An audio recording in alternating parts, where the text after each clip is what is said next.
Nous sommes ici. La Terre a passé le cap du solstice. À l'approche de Noël, vous pouvez voir Jupiter bas dans le ciel et Saturne plus haut au sud. La Bible raconte que les trois mages, pour se rendre à Bethléem, lieu où naquit Jésus, suivirent une étoile.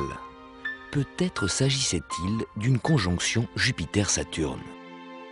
À la veille de la naissance de Jésus, Jupiter rattrapa Saturne pour s'aligner en une conjonction d'une durée exceptionnelle.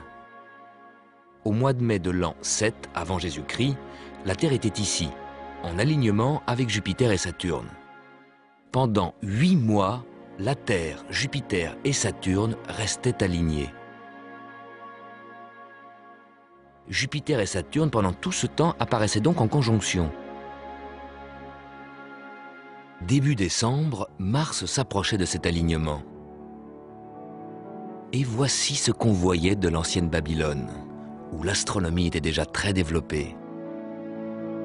Les mages de Babylone pourraient avoir suivi cette triple constellation à travers le désert. La Bible parle de l'étoile qui marchait devant eux. En effet, tous les soirs, à la même heure, ils pouvaient voir la constellation se rapprocher de l'horizon, exactement dans la direction qui devait finalement les conduire, exactement à Bethléem. Mais la légende de l'étoile de Noël pourrait avoir une autre origine. En l'an 2 avant Jésus-Christ, un astre spectaculaire apparut dans le ciel. C'était en fait Jupiter et Vénus qui s'alignaient avec une telle précision qu'à l'œil nu, ils se confondaient. Des conjonctions aussi serrées sont extrêmement rares. Comment se produisent-elles? Les orbites de Vénus et Jupiter sont légèrement inclinées. Il faut donc une coïncidence exceptionnelle pour que Vénus, sur l'orbite penchée, rattrape Jupiter exactement le jour où les plans de ses orbites se coupent. Et qu'en plus, la Terre se trouve le même jour dans le même axe. Et voilà qu'un an plus tard, en l'an 1 avant Jésus-Christ, cet alignement rare se reproduit. Et coïncidence unique de mémoire d'homme, une troisième fois l'année suivante, l'année même de la naissance du Christ. Les astronomes babyloniens, les mages, n'avaient jamais vu ça. On comprend qu'ils aient cru à l'annonce d'un grand événement.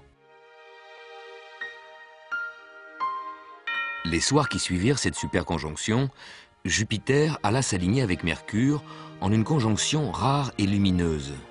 Parce que vu de l'espace, Jupiter, Mercure et la Terre se trouvaient dans le même axe. Cette constellation pointait vers l'ouest et aurait pu guider les trois mages vers Bethléem. La brillance exceptionnelle de Vénus plus Jupiter aurait pu faire croire à une comète. En 1302, la comète Halley passa près de la Terre. Dans sa célèbre fresque de l'adoration des mages, à Padoue, Giotto a peint la comète qu'il venait de voir de ses propres yeux.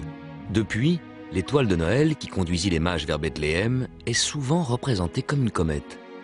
À l'époque, personne ne pouvait soupçonner que l'intuition de Giotto de peindre une comète révélait peut-être la vérité. L'étoile de Bethléem pourrait être la comète Encke, qui circule sur une orbite à l'intérieur de l'orbite de Jupiter. À chaque passage près du Soleil, Encke perd un peu de sa luminosité. Il y a 2000 ans, elle était donc beaucoup plus brillante qu'aujourd'hui, surtout en novembre de l'an 0, l'année de la naissance du Christ, où elle passait au plus près de la Terre. Ce qui a dû impressionner les astronomes, les mages de l'ancienne Babylone, c'est la vitesse à laquelle cette comète se déplaçait dans le ciel. Cette vitesse était due à son passage très près de la Terre, 6 degrés par jour. 20 fois plus vite que la comète Halley lors de son dernier passage.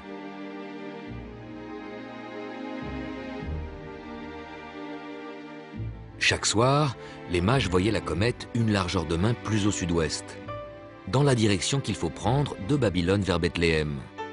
Selon la Bible, ils avaient l'impression de suivre une étoile qui marchait devant eux. Sans le savoir, Giotto a peut-être deviné ce que fut l'étoile de Noël. Bethléem est située à environ 30 degrés de latitude nord. Le soleil se couche au solstice d'été ici et au solstice d'hiver là. Il n'y a pas une grande différence. Le solstice n'est pas un événement important de l'année. Même en hiver, les nuits ne sont qu'un peu plus longues que les jours. Par contre, à une latitude de 50 degrés, France, Allemagne, Angleterre et pays scandinaves, le soleil au solstice d'été se couche ici. Et au solstice d'hiver, là. Une grande différence. La nuit dure le double du jour. Les habitants de ces pays nordiques attendent avec impatience le solstice. Le jour où le soleil enfin renverse sa course. On allumait des feux pour saluer le solstice. Quand le christianisme s'est propagé vers le nord, quand il est passé d'une latitude de 30 degrés à 50 degrés, le solstice le 21 décembre et Noël le 24 décembre se sont confondus dans les rites des sapins de Noël illuminés de bougies. C'est l'espérance de retrouver la lumière d'un soleil trop absent. Un soleil que nous voyons tous les jours tourner autour de la Terre. L'image de la Terre au milieu du monde reste donc une idée répandue. La vision que nous espérons vous avoir fait partager au cours de ce voyage est celle de Nicolas Copernic. Le Soleil au centre, la Terre sur orbite, reléguée à la périphérie. De siècle en siècle, de découverte en découverte, la Terre et son importance semblent avoir diminué.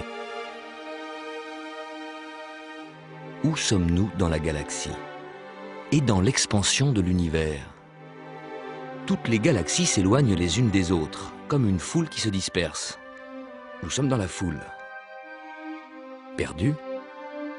Marginalisés? Réduits à l'importance de bactéries soupçonnées sur des astres lointains? Non, car les bactéries n'observent pas la fuite des galaxies. Nous l'observons. Nous en sommes conscients, et de l'endroit d'où nous observons, de notre point de vue, tout s'éloigne de nous. Tant que nous observons l'univers, nous en resterons le centre. Mais ce centre, comment le situer? Si nous devions donner notre adresse dans l'univers, ce serait planète Terre, système solaire, troisième orbite, galaxie, Voie lactée, super amas de la Vierge. Mais sommes-nous réellement au même endroit qu'il y a un an? Par rapport au Soleil, oui. Par rapport aux étoiles, presque. Car le système solaire tout entier se déplace dans la galaxie et se dirige peu à peu vers la constellation Hercule, au-dessus du Scorpion. La Terre n'arrive donc pas au même endroit qu'un an auparavant. Elle est emmenée par le Soleil à travers la galaxie. Et le cercle de l'orbite annuelle de la Terre autour du Soleil se développe en spirale à travers l'espace. C'est ainsi que la Terre vous emporte dans l'année prochaine.